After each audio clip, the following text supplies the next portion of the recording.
Sejam todos bem-vindos ao nosso projeto Matemática do Zero, onde o objetivo aqui é trabalhar assuntos dentro da matemática de uma maneira descomplicada, um pouco mais dinâmica, te ajudando a compreender os assuntos que caem no seu edital, independente qual for o concurso que você deseja. E o assunto da aula de hoje é a parte de função quadrática. A gente já iniciou esse assunto na aula passada, então, se você ainda não viu essa aula, aproveita e volta lá, assiste a aula de função quadrática. Esse início é muito importante para a gente poder chegar ao que vamos trabalhar no assunto da aula de hoje. Mais especificamente, a parte de y do vértice e x do vértice, ou seja, o vértice de uma parábola. Acompanha comigo que hoje o assunto é bem interessante. Bem, e como você deve se lembrar da nossa última aula, a gente iniciou a parte de função quadrática definindo ela como toda função da forma f de x igual a x quadrado mais bx mais c. Isso daí, como eu já expliquei na aula passada, é basicamente a fórmula da nossa função. A forma como ela é escrita, independente de qual seja ela, de qual sejam os valores de a, b e c, esse é o jeito que a gente vai encontrar ela em qualquer exercício que você for trabalhar. E eu já abordei na aula anterior o que o a, b e c influenciam no gráfico da nossa função. Então, antes da gente poder trabalhar o vértice, vamos relembrar um pouquinho, tá, os dois tipos de parábola que a gente viu na aula passada. Dois tipos de parábola não, as duas formas como a gente vai encontrar ela. Como assim, Nelson? Lembre-se que na aula passada eu afirmei para você que dependendo do valor do a, você teria uma parábola com concavidade voltada para cima ou com concavidade voltada para baixo. Ou seja, lembra que se o valor do a for um número maior do que zero, a concavidade da minha parábola é voltada para cima. Desse jeito ali. Caso o valor do a da minha função representar um valor menor do que zero, eu vou poder afirmar que a concavidade da minha parábola é voltada para baixo. Isso a gente viu na última aula. Por enquanto não me interessa o que o b e o c trabalham. Isso aí ficou mais para a nossa discussão sobre o gráfico na aula anterior. Aqui me interessa mais saber o seguinte. Essa parábola lembra o seguinte, só para a gente poder recapitular. Ela vai encostar em o eixo x nas raízes. Aqui e aqui. E eu ainda afirmei para você que caso a minha parábola, tá, ela tenha duas raízes, ela encosta duas vezes.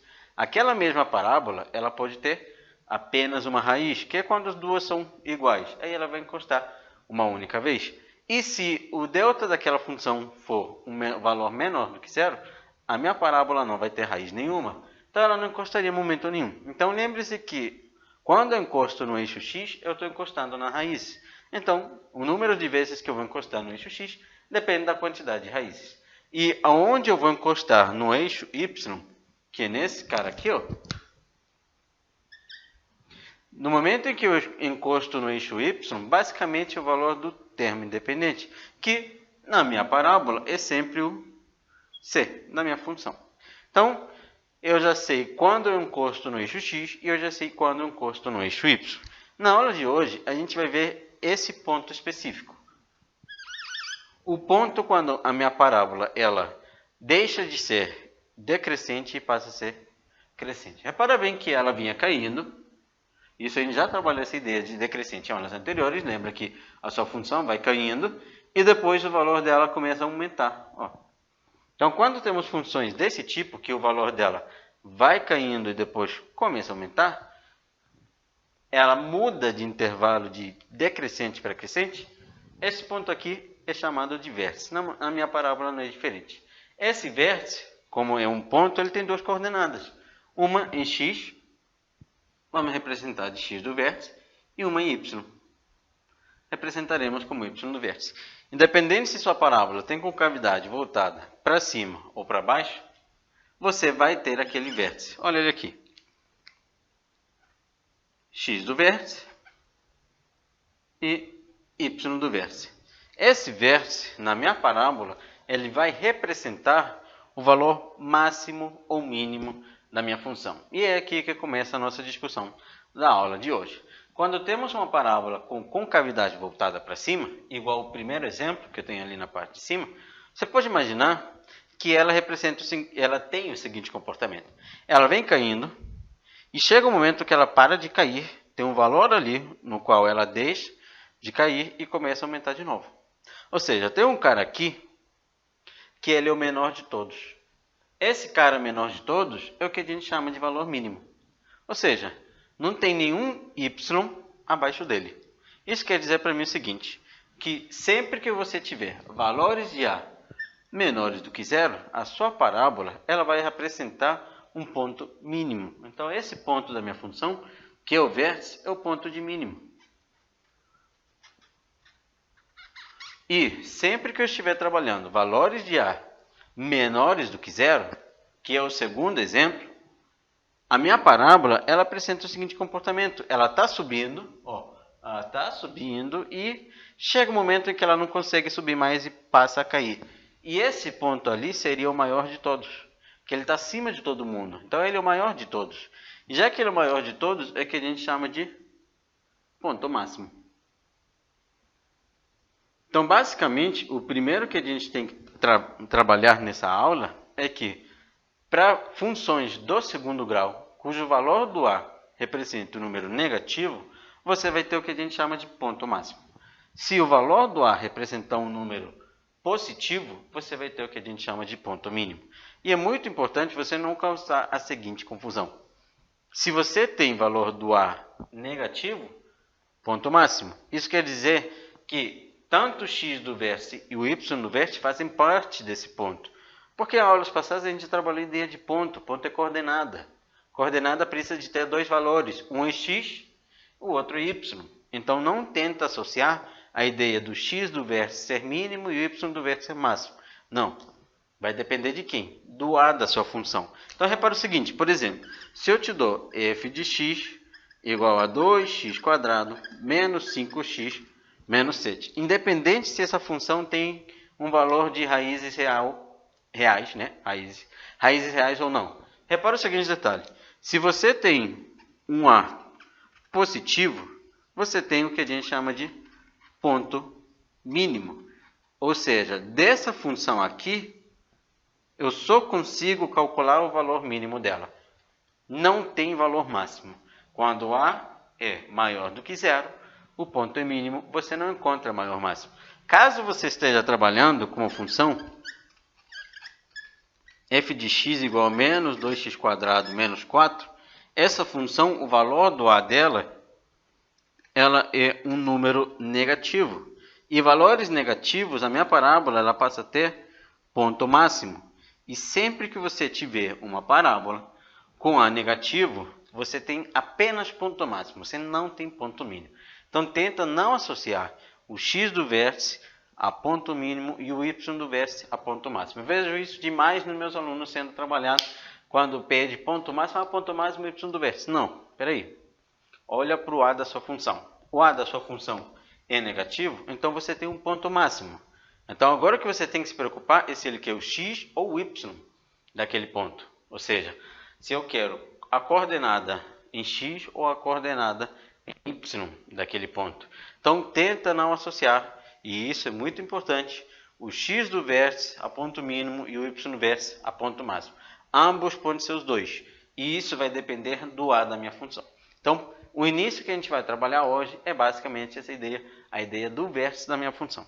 Muito bem, então olha só, o seguinte, primeiro que você vai colocar a anotação nessa aula de hoje, é que sempre que uma função quadrática, uma função de segundo grau, apresentar um valor de A maior do que zero, aquela função ela vai passar a ter um ponto mínimo.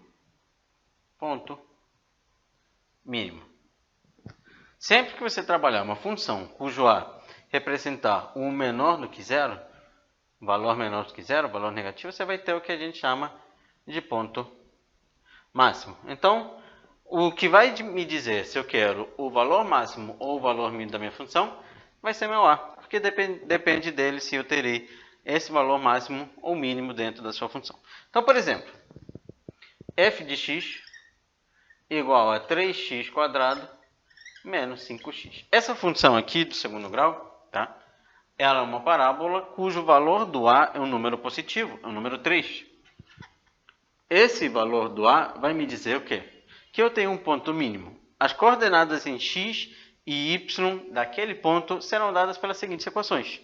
O x do vértice da minha parábola é dado por menos b dividido por 2a. Essa será a primeira fórmula que você vai precisar gravar na aula de hoje. O y do vértice da minha parábola é dado como menos delta sobre 4a. Essa será a segunda fórmula que você vai ter que trabalhar, que você vai ter que gravar nessa aula de hoje. Bem, na aula anterior, tá? Isso eu sei que eu já trabalhei com vocês. Eu te dei a fórmula do delta. E você precisa lembrar que aquele delta é b ao quadrado menos 4ac. Então é interessante você saber reconhecer quem é o a, quem é o b e quem é o c da sua função. Nesse caso específico, o a eu reconheci valendo 3. Lembre-se que o valor do a é aquele cara que acompanha o x². O b, nesse caso, é o valor que acompanha o x. Então o b aqui vale menos 5. E o c dessa função, bem, não está aparecendo, não tem termo independente, o c vale 0. Para essa função que eu te dei, eu posso calcular as coordenadas do vértice. O x do vértice dessa função é dado como menos o b, já está negativo, menos com menos vai me dar mais, fica 5, dividido por 2 vezes o valor do a, que é 3. Vai me dar 5 dividido por 6. Não tem problema nenhum te dar fração, te dar número positivo, negativo, aqui não tem problema nenhum. Até porque o x ele é um número real, então pode ser uma fração sim, sem problema nenhum. Se você quiser trabalhar ele decimal, também não tem problema nenhum. O y do vértice da minha função, ele é dado como menos delta sobre 4a. Então o que eu te recomendo também nesse instante? Primeiro que você vai ter que fazer é calcular o valor do delta. Quem será o delta? Delta é dado como b ao quadrado menos 4ac. O valor do delta vai ser quem? O b aqui no caso vale menos 5, então vai ser menos 5 ao quadrado, menos 4 vezes o a, que é 3, vezes o c, que é 0. Repara que isso aqui zerou. Ou seja, o delta vai valer menos 5 ao quadrado, que é 25. Posso já substituir. Outro detalhe que você já repara, que o primeiro que eu calculo é o delta se eu quero o y do vértice. Então vai me dar menos delta, menos 25, dividido por 4 vezes o valor do a, ou seja, 4 vezes 3. O valor daquele y do vértice será menos 25 sobre 12. Esses dois valores que eu encontrei serão as coordenadas do ponto mínimo da minha função. Por que ponto mínimo, Nelson? Porque você precisa lembrar que o valor do a é um número positivo. Essa função terá um valor mínimo. Quais serão as coordenadas do valor máximo dessa função? Não tem valor máximo, porque o valor do a é um número positivo. Essa função somente tem um ponto mínimo. Então é isso que eu quero mostrar para você, esse exemplo sobre a parte do vértice da minha função do segundo grau.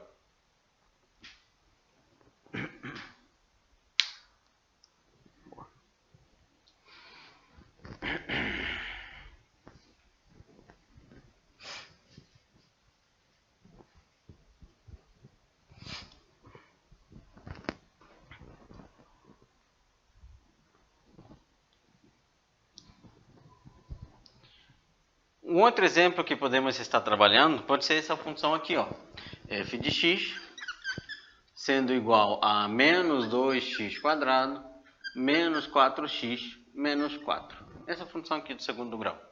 O valor do a dessa função vai ser o menos 2. O valor do b da minha função vai ser o número menos 4. E o valor c da minha função também vai ser menos 4. Beleza. Primeiro que eu vou calcular dessa função vai ser a coordenada em x. Só quero calcular as coordenadas do vértice, tá? O x do vértice dessa função é dado como menos o b, já está negativo, negativo com negativo dá positivo, mais 4, dividido por 2 vezes o a, 2 vezes menos 2. Ou seja, fica mais 4 dividido por menos 4, que vai me dar menos 1. A coordenada em x vai ser menos 1. Qual vai ser a coordenada em y? Lembra que o primeiro que eu vou fazer vai ser calcular o delta. Então vamos adiantar nossa vida calculando o delta. Delta vai ser o b, que no caso é menos 4, ao quadrado, menos 4 vezes o a, que aqui vai ser menos 2, vezes o c, que é menos 4. Vai ser o que o delta? Delta vai ser igual a menos 4 ao quadrado, 16, menos com menos é o quê? Mais. O menos fica menos. 4 vezes 2 dá 8. 8 vezes 4, 32. Fica 16 menos 32, que vai me dar o delta sendo igual a menos 16. também não tem problema nenhum te dar o delta número negativo. Se o delta for um número negativo, na aula anterior, vimos que essa função do segundo grau, tá, ela não tem raiz real. Mas isso não me garante que ela não tem valor mínimo ou máximo. O delta pode ser qualquer valor. É uma coordenada, tá? É um ponto. Então, se é uma coordenada, um valor real, pode ser negativo, pode ser não raiz exata, porque eu também vejo muitos alunos confundindo a ideia do delta precisar me dar um valor que tenha raiz, não necessariamente, tá? Pode ser menos de C6, pode ser 2, pode ser 8, tá? Então, não precisa se preocupar. Aqui, o delta pode te dar qualquer valor. Porque eu vou pegar esse valor, menos de C6, e jogar na minha equação do y do vértice, que vai ser o quê? Menos o delta é negativo, menos com menos dá mais, então fica mais de C6, dividido por 4 vezes o meu A, que é menos 2. Ou seja, mais de C6 dividido por 4 vezes menos 2, que dá menos 8. Vai me dar, portanto, menos 2. Essas duas coordenadas serão as coordenadas do ponto máximo da minha função. É dito ponto máximo, por que, Nelson? Lembra comigo? Porque o valor do A é um número negativo. Sempre que eu tiver um valor de A sendo um número negativo, eu vou encontrar um ponto máximo para a minha função. Um próximo ponto importante que a gente precisa trabalhar nessa aula é basicamente quando é que eu vou calcular o x do vértice e quando eu vou calcular o y do vértice. E isso é muito importante, não só saber a sua fórmula para a gente poder determinar as coordenadas daquele vértice, como saber quando eu preciso calcular as coordenadas do vértice. E como é que eu vou saber isso? Daí eu te dou algumas dicas. Por exemplo, geralmente, quando a gente quer a coordenada do x do vértice, então, por exemplo, quando eu digo ele, me refiro à banca ou quem seja lá que esteja preparando aquela prova, quando ele quer o valor do x do vértice. Quando é que ele vai me pedir o valor do x do vértice? Uma dica que eu posso te dar é que quando eu trabalho o valor do x do vértice, o enunciado me dá a ideia de quantidade. Como assim, Nelson? Ele vem uma pergunta mais ou menos assim. Determine a quantidade de peças que eu preciso. Olha só a palavra ali, quantidade enfiada no meio. Determine a quantidade de peças que eu preciso para poder ter um lucro máximo. Determine quantos carrinhos eu preciso vender para ter um lucro máximo.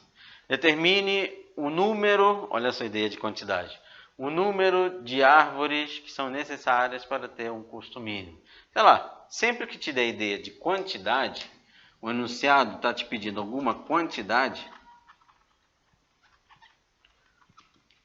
eu estou me referindo ao x do vértice. E mais importante ainda, geralmente essa quantidade não representa um número muito grande. Como assim, Nelson, não representa um número muito grande? Eu quero a quantidade de peças, então serão o quê? 30 peças, 100 peças, 15 peças. Então você pode até olhar nas alternativas que os valores representam, em geral, números pequenos. Ou, claro, tem algumas bancas que a gente costuma complicar a vida de vocês, isso é normal, colocando ambos, x do vértice e y do vértice. Essa ideia de quantidade vai te dizer qual dos dois ele quer. Se eu quero o número de carros para que o custo da empresa seja mínimo, o número representa a quantidade de carros.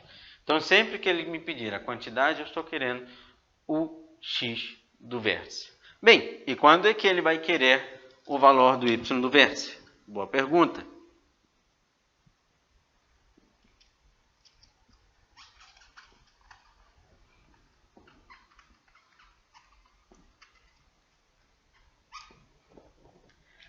Geralmente, quando ele pede o y do vértice, ele pede quantidades máximas. Como assim? Toma muito cuidado. Se ele não quer a quantidade, tá? Ele quer basicamente o lucro máximo. Qual é o lucro máximo daquela empresa? Olha só que direto. Eu não quero a quantidade de peças. Eu quero simplesmente o lucro máximo. E esse lucro, geralmente, ele é dado por uma fórmula onde o lucro representa o y. Então, sempre que ele me pedir que ele quer o lucro máximo e não quer a quantidade de peças, sempre que ele quiser a temperatura máxima, sempre que ele quiser alguma coisa máxima ou inclusive mínima, e a pergunta for bem direta para você, e isso é muito importante você reparar, que eles são bem diretos,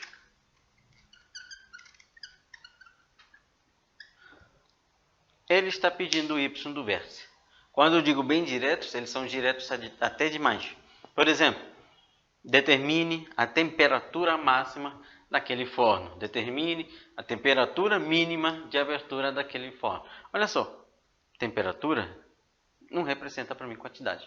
Agora, se eu quero o tempo necessário para que a temperatura seja mínima. Espera aí, o tempo quer dizer quantos minutos se passaram, quantidade de minutos. Aí eu quero o x do vértice. Repara bem que são dois tipos de enunciados que você vai sempre encontrar em qualquer questão, em qualquer tipo de exercício que você for fazer.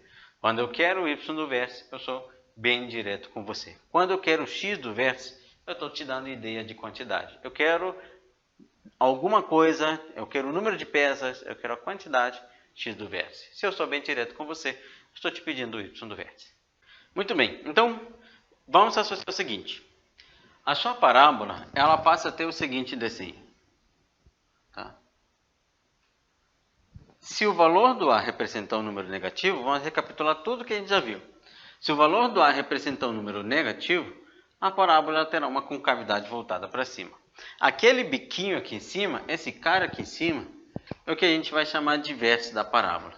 Ele vai ter duas coordenadas, uma em x e outra coordenada em y.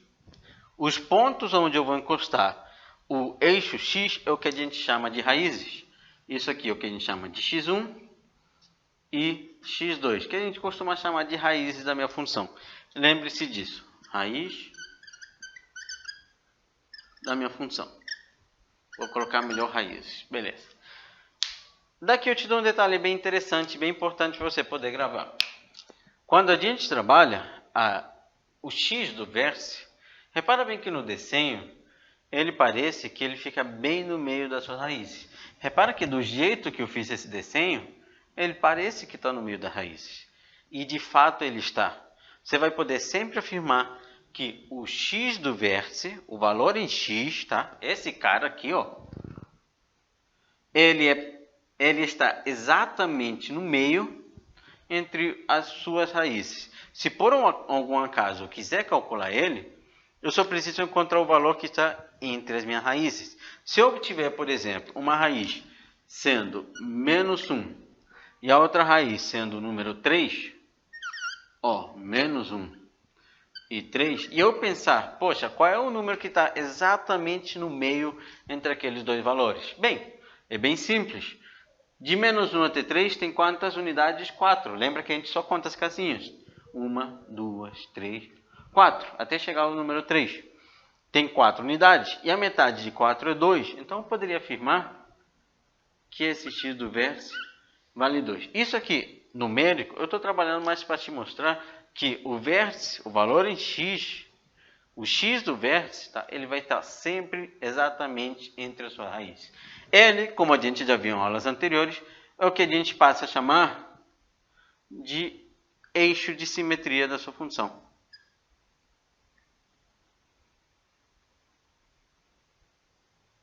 Se você pegar a sua função, eu já te mostrei isso, você fatia ela exatamente no meio dela, exatamente no x do vértice, o lado direito da sua função é exatamente igual ao lado esquerdo. Então, o x do vértice representa o que a gente chama de eixo de simetria da minha função. Tá? Isso daqui você pode associar com uma questão que caiu esse ano, tá? No ano 2020, agora, na prova da SPSETS. Não sei se é o concurso, mas eu vou te associar com esse exemplo. Ele queria qual era a reta que tinha todos os valores de x do vértice possíveis. Ou seja, todos os valores de vértice possíveis para uma função lá do segundo grau. E quando eu quero a reta, olha só, todos os valores em x possíveis para o vértice dessa função é o próprio x do vértice. Ou seja, é o eixo de simetria dela. Daqui eu posso puxar para cá, para lá, para lá. Daqui desse vértice eu posso criar quantas funções eu quiser, que ele vai ser o que a gente chama do nosso eixo de simetria. Cada função de segundo grau vai ter o seu próprio eixo de simetria. Então esse é um detalhe bem interessante que você pode conhecer em relação à sua função quadrática. Ela tem o que a gente chama de eixo de simetria. Um eixo onde você fatia ela ao meio e o lado direito é igual ao lado esquerdo. Mas se você não deseja fazer a ideia da prova da SPC, se o seu objetivo não é um concurso militar, eu posso também te ajudar em relação ao Enem. Já caiu uma questão no Enem sobre parábola, que trabalhava a área da sua parábola sendo similar à área de um quadrado que ele me dava lá dentro. Bem, aí é bem simples, porque você podia associar o seguinte: se você calculasse o y do vértice, o x do vértice, desculpa, daquela parábola, você estava encontrando o meio daquele retângulo, ou seja, bem no meio, você estava cortando ele bem no meio, tá? Então, você encontrou o cara que se encontrava no meio. Daqui para cá dava 2, daqui para cá dava 2, ou seja, aí se encontra a ideia de simetria, tá? Então, também pode ser associado no Enem. É uma questão interessante. No nosso projeto de olho nas provas, a gente costuma resolver questões e em breve a gente vai estar resolvendo essa questão do Enem lá naquele projeto. Então, fica de olho porque é uma característica bem interessante sobre a nossa função do segundo grau. E bem, se a gente já está trabalhando a ideia do gráfico da nossa função, o único que falta para a gente poder ver de fato tudo sobre o gráfico dessa função do segundo grau é o sinal da sua função. Lembre-se que eu já comentei com você que quando eu quero o sinal da minha função, eu quero saber se o y é positivo, se o y é negativo ou se o y vai ser igual a zero, que é o que a gente chama de neutro, tá? E a minha função de segundo grau, ela tem um macetinho bem interessante para você poder trabalhar. Olha só, o que a gente costuma dizer? Um bizuzinho, vou chamar de bizu. Para a função do segundo grau, tá? Nossa, que reta horrível, peraí. Vamos ver se consigo melhorar ela. Mais ou menos. Bem, uma função de segundo grau, quando ela tem um valor de delta sendo positivo, o que ela tem para mim? Delta positivo, ela vai ter duas raízes. Então, ela vai ter uma raiz aqui, que é o que a gente chama de x1, e uma outra raiz aqui que a gente chama de x2. Independente se ela tem parábola para cima ou para baixo, tá? O delta me diz a quantidade de raízes. O a não me diz a quantidade de raízes, é o delta. Se o delta for um número positivo, duas raízes. Então, quando eu tiver valores de delta sendo positivos, você vai poder trabalhar o seguinte bizu. Entre as raízes, você vai garantir que a sua função vai ter sempre o sinal oposto do A. Sempre. Sinal oposto do A. Sinal trocado. Se o A é positivo, entre as raízes a sua função vai ser negativa. Se o A for um número negativo, entre as raízes a sua função será positiva. Fora dela, vai ter o mesmo sinal do A. Aqui também. Mesmo sinal do A. Então imagine a seguinte parábola. Eu te dou uma parábola qualquer que tenha duas raízes, ou seja, que encoste duas vezes aqui embaixo. Olha só. Lembra que quando eu quero o sinal da minha função, o eixo y se torna desnecessário.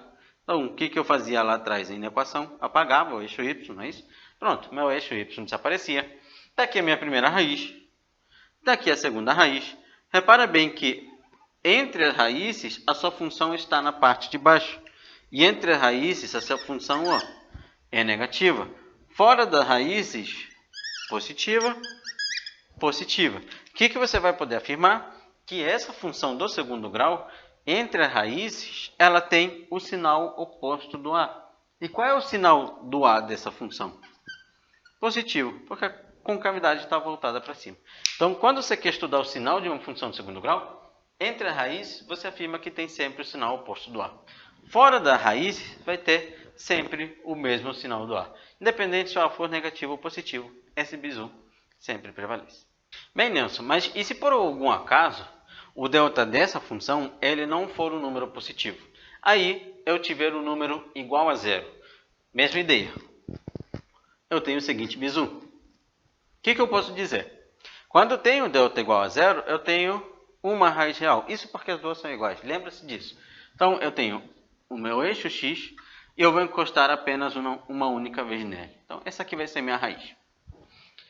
eu vou poder afirmar sempre o seguinte quando delta for igual a zero. Delta igual a zero. Quando você tem delta igual a zero, você vai poder afirmar que à direita da sua raiz, mesmo sinal do A.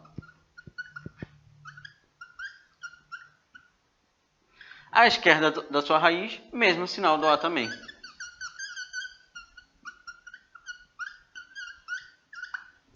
À direita, mesmo sinal do A. À esquerda, mesmo sinal do A. Como não tem nada entre aquela raiz, você não vai ter sinal oposto do A. Isso você pode verificar nesse gráfico aqui. Eixo Y, eixo X e uma parábola com concavidade voltada para cima, onde vem, encosta uma única vez e vai embora.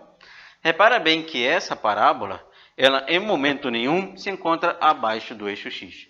Então isso quer dizer para mim que ela está sempre na parte de cima. Ou seja, essa função é zero na raiz, que a raiz é o zero da função, positiva do lado direito, positiva do lado esquerdo. Ou seja, funções que têm o delta igual a zero, elas vão ser sempre maiores ou iguais do que zero. Não serão negativas. Se o A for negativo, essas funções serão sempre menores ou iguais a zero. Olha só, essa daqui. Veio, encostou, foi embora. Negativa, negativa e está aqui o zero da sua função. Faltou um ONE. Então, funções quando o A for negativo serão sempre menores ou iguais a zero. Então, se o delta for igual a zero, você vai ter do lado direito da sua raiz mesmo sinal do A, do lado esquerdo mesmo sinal do A também. Ok, Nelson, mas e se por algum acaso a minha função ela não tiver raiz real? Aí é mais fácil ainda, porque você vai poder garantir que a sua função vai ter sempre o mesmo sinal do A. Então, repara bem, se eu não tenho raiz, eu não vou encostar no eixo X. Então, em momento nenhum, eu vou ter algum ponto ali sobre o eixo X. E eu vou ter a minha função tendo sempre o mesmo sinal do A. Sempre o mesmo sinal do A. Ou seja, se o A é o positivo, ela será sempre positiva. Nem igual a zero ela vai ser. Porque lembre-se que quando o delta for menor do que zero, ela não tem raiz. Então, sempre que eu tiver uma função com delta menor do que zero, essa função de segundo grau ela vai ter sempre o mesmo sinal do A. Por exemplo, olha essa parábola com concavidade voltada para cima. Veio, não encostou. Ela está sempre na parte de cima. Ela nem encosta no eixo X.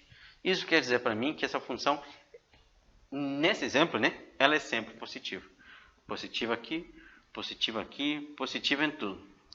Caso eu tiver uma função com parábola com concavidade voltada para baixo, por exemplo, tá? Se eu tiver um pedaço na parte de cima, eu tenho raiz. Mas, já que eu não posso ter raiz, a minha função, ela acaba ficando, vou apagar aqui porque eu acabei estragando meus eixos, sempre na parte de baixo. Vou passar aqui para não estragar. Sempre na parte de baixo. E se ela está sempre na parte de baixo, ela será, não importa o valor dela, sempre negativa. Então, se você tem um valor de delta sendo menor do que zero, você vai poder afirmar que a sua função tem sempre o mesmo sinal do A. Isso aí é muito interessante, inclusive para concursos um pouco mais difíceis. Por exemplo, do ITA, onde ele já me pediu funções do segundo grau, basicamente assim, uma função do segundo grau, tá, que ela fosse sempre positiva. E para uma função ser sempre positiva, além de eu precisar ter delta menor do que zero, o A tem que ser um número positivo, que ela vai ter sempre o mesmo sinal do A. Então, ela não tem raiz e ela vai ter sempre o mesmo sinal do A da sua função. Bem, e o nosso tempo ficou curto, a gente trabalhou hoje a parte da vértice da nossa parábola e o sinal da nossa função. Nas próximas aulas, de repente, a gente já trabalha um pouco mais exemplos para ver isso mais na prática e não ficar tão abstrato para você. O objetivo principal é que você tenha captado nessa aula que o vértice representa o ponto de máximo ou mínimo da minha função. E o sinal da minha função, ele passa a depender do delta. Delta positivo, você entre as raízes tem um sinal oposto do A, fora delas o mesmo sinal do A. Se o delta for igual a zero, ela vai ter sempre o mesmo sinal do A. E é claro que na raiz ela vai ser zero. E se o delta for menor do que zero, aí não tem jeito. Ela vai ter aí sim que sempre o mesmo sinal do A. Nas próximas aulas a gente continua trabalhando esse assunto que é a função quadrática e é muito importante para diversos concursos vestibulares ou inclusive pré-militares. Então te vejo em breve e um abraço a todos.